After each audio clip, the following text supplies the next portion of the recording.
What's up, everyone? Jeremy Majors here with Majors Academy Dog Training out of Green Bay, Wisconsin. And this is Thirsty Thursdays Dog Training Q&A, episode 67. Okay, this is a dog training show. Well, it's a dog training Q&A show where you ask questions and then give you the best answer possible. May not always be right, but it's something to build off of. You can ask as many questions as you like, and don't be shy. All right. Thanks for being here. Let's get started. Okay. First question. What are your thoughts on feeding a raw diet? Well, I haven't come to the point where I found personally a good formula. I've been trying a few different things. I'm working on it, but I want to build towards it. So I do think it's a good thing. I definitely have to learn more about it, but I don't want to learn too much. As in, there's a lot of, just a ton of information out there, and sometimes it can be overwhelming. So there are those who keep it very simple that I know, and there are those that keep it very complex or make it very complex. Um, so both I do agree with. I think dogs are carnivores, which means they're going to most likely eat meat if they have the choice. Um, and so in that regard, I think I'm going to try and go that route and see where we get. I'll probably add some supplements uh, to the dog's diet just for other things, but mostly I'm going to stick with meat. So that's my 2 cents on raw diet. I think it's a good thing. Quick story. I once trained a Rottweiler in a Malinois. The Malinois was going after the golf cart and also biting baby cows. And that's why I was called, because the dog was basically hurting the golf cart and biting the baby cows. So when I arrived, I noticed this 10-year-old Rottweiler that came up walking, beautiful coat. Didn't look like he was 10 years old at all. I was surprised to know the age. I ask always, if I see something like that, what the heck are you feeding that dog? Because I need to know. And they feed the dog the baby cows that don't make it. So basically, baby cows.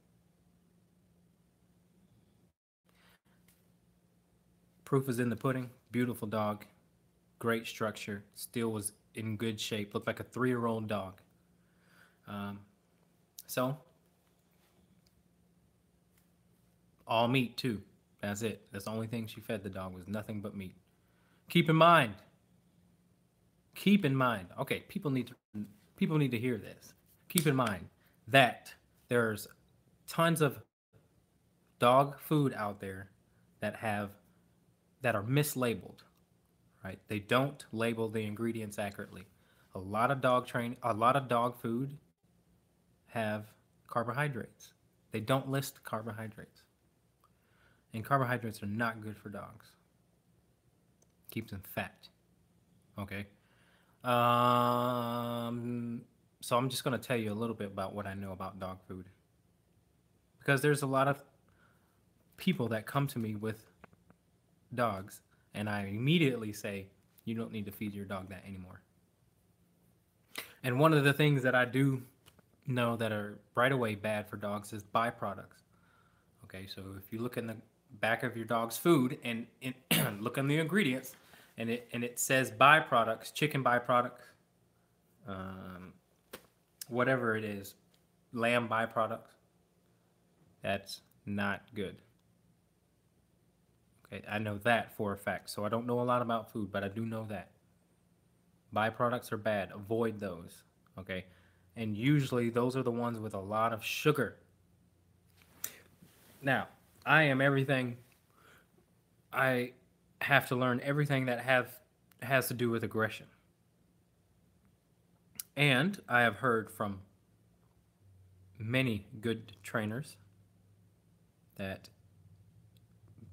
a lot of dog food has high sugar content, and that can attribute to your dog being aggressive. Because a lot of sugar, if the dog's getting nothing but that sugar content, then it's going to upset the dog's stomach and possibly make the dog more irritable.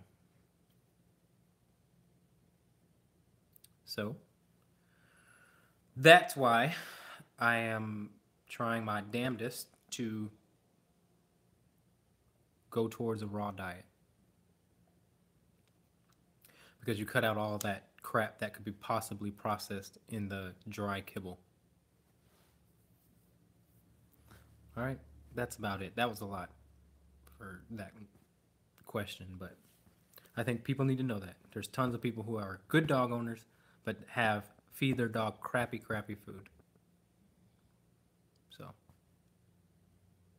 if any of you guys have found really good dog food for your dogs, please comment because I would like your suggestion. It's just kind of, there's no dog food that's going to be good for every dog, because of all the dogs' sensitivity to different foods and stuff like that. So normally, when you find one, you can kind of stick with it as far as just being like brand wise. And I know you do want to switch up the meat that you're feeding your dog. You shouldn't be just one food, one main protein source for the rest of the dog's life. I tend to want to switch mine up, whether it be chicken based, lamb based. Now they got every goddamn thing. They got boar, they got salmon, they got duck, they have veal, they have every kind of known protein source available. What's blue? Blue buffalo? That food's good. It's a good food. Very common. The vets are going to try and sell you the things that sponsor them, and that may not be the best food either. The what is it? Science diet or something like that. So, anyway, tell me your thoughts. Again, let me know if you've got a food that you love for your dog. I want to. It's a constant learning thing for myself, so I want to continue to learn. And if any of you guys are watching, sometimes the connections are bad on Facebook and or YouTube. So we are live on Facebook as well. YouTube. If Facebook is slow, we can go to YouTube. Vice versa. If you guys are slow, head over to Facebook Live on our Facebook page to see if you can get a better connection. Grain-free. Dale says grain-free. Yes, that is very popular right now. Grain-free. I wonder why, though. Can anybody tell me why foods have gone towards grain-free? What's the for anybody watching, right? Everyone tells you that grain-free is the way to go, but why? Why is not grain-free bad, and why is grain-free good? If you guys don't answer it, I'm going to do it after the podcast because I would like to know now. Meanwhile, let's answer some questions. Let me just make sure I don't have any questions that I missed live.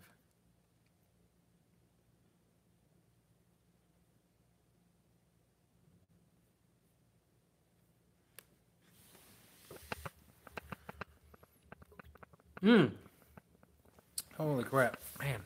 Okay. Let's see. Lots of luck with natural balance. Yep, that's a good food. Can switch it up with proteins, no problem. Okay, that's interesting. So the difference in proteins don't seem to, hi Amy, don't seem to bother your dogs. But with my dogs, they do. I've had no luck. I've not had a chicken except when I go raw. I've not had a chicken-based protein or a chicken-based food that has um, done well with my dogs, and all my dogs are pit bulls. So the last, even the pit bulls that I had growing up, they always did better with lamb as opposed to chicken. So I haven't found a food that is chicken based that's good for my dog. Maybe I should try Natural Balance. Sandra says we love Nutrisource. It's made in Mountain. Oh, really? Charlie and Shasta love it. We change it up every time they eat lamb, veal, chicken, whatever. Thanks again for your help. Oh, well, I miss Charlie and Shasta. They were a pleasure. Hope they're doing all right. But Nutrisource, huh? Yeah, I think I've heard of that, and I've seen it in the store. Allergies, grains are processed. Need more protein. Dogs are carnivores. Okay. All right. Taste of the wild, venison. Yep, those are good food. Venison and bison are two other protein sources. Cool. Good stuff. Good information. Thanks for sharing, guys. I really appreciate that. Okay. Ready for the next question. My 5-year-old Pit keeps breaking out of her kennel and crying when I leave for work. What would you recommend to help? Okay, so 5-year-old Pit breaking out of her kennel and crying when I leave for work. What would you recommend to help? So first of all, we have to go back to basics and crate train the dog properly, which means you would have to crate train the dog while you're at home. Start putting more downtime in spending the downtime that your dog already spends, right? So that means the amount of time that the dog is lying on the couch or lying on its bed and chilling, that'd be a good opportunity for you to put the dog in the crate. Since it wants to rest anyway, it can rest in the crate, right? Perfect opportunity because dogs may be already tired by then. So put the dog in the crate. Then you have the chance to correct unwanted behavior, such as whining, barking, scratching, nosing, whatever it may be. Um, the dog should just be calm in the crate. And if the dog can be calm in the crate while you're home, chances are the dog's going to be very calm when you go to leave. So the dog just has to understand that the whining's not going to get anything it wants. And obviously barking, scratching, or whatever it is. Anything other than laying down in the crate, the dog should be corrected for. All right? You know, tell the dog, quiet, lay down, one of those things, or both of those things. But the dog has to learn to be calm in the crate while you're there. And that's when you can teach it, is when you're home. So, first thing that I would do also is when you come home, not make the dog the priority, to sort of dilute the anticipation of you letting the dog out, of you giving the dog the attention that it craves. So when you walk in, dog should not be the first priority. Okay? Put your bags down, go to the bathroom yourself, do whatever. Wait until the dog is silent. Then you let the dog out. So that way you're teaching the dog a different way to get what it wants. What does it want? You, outside, treat, whatever. So just teach the dog a different way to get what it wants. And you'll find that the dog, it will be okay when you leave in the crate. All right? Thank you for your question.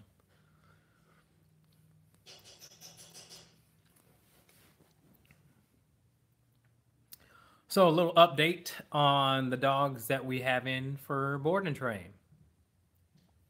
Took the two corgis that we have to they are here for their leash aggression towards dogs or just leash reactivity towards dogs.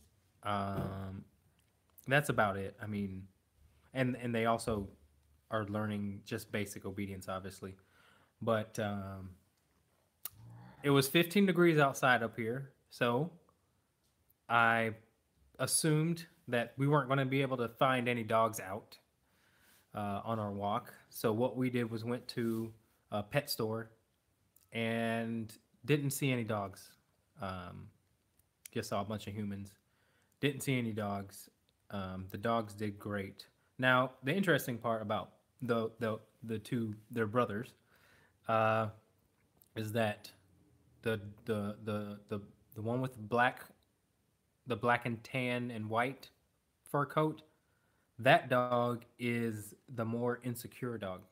The other dog, the tan one, very relaxed, laid back, and observant, whereas the other one is reactive. So the reactive one um, gets things started, and the other one just kind of plays along, as I've noticed. Like, even when you walk them both together on the same side of you, the tan and white one, will tend to just be okay with being behind and then staying in that position. Whereas the other one, the more assertive one or the more insecure one, he's assertive because he's insecure, is up front, he's more alert, and he's the one who's the quickest to bark.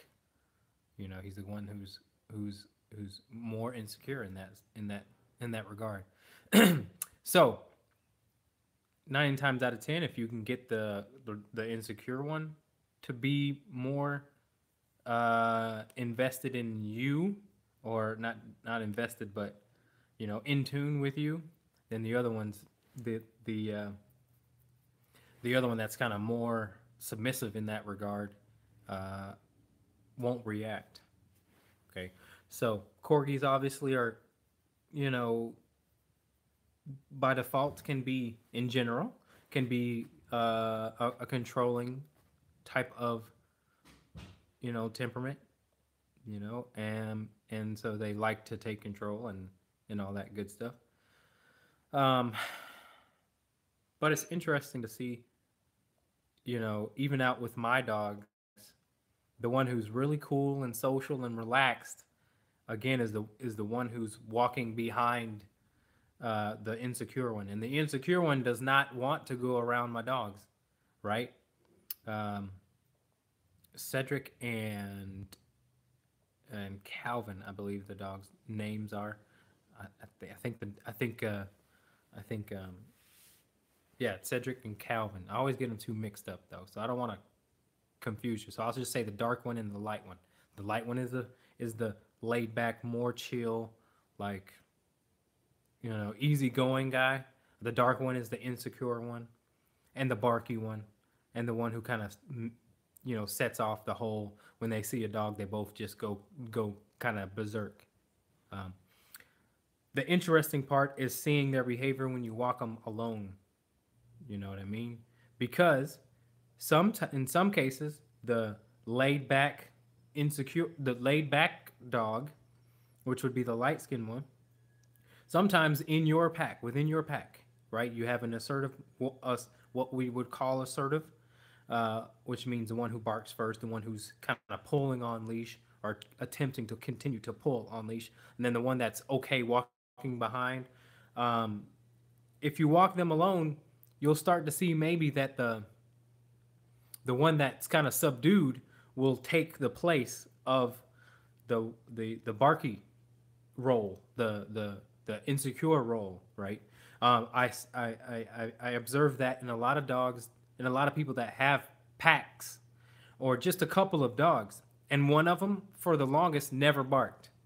But when one dies or when one's away, then the other one starts to take that role on, because they're like, the other the one who did fulfill that barky take charge type role uh, is now gone, and so I have to do it. You definitely observe that if you kind of study people's packs.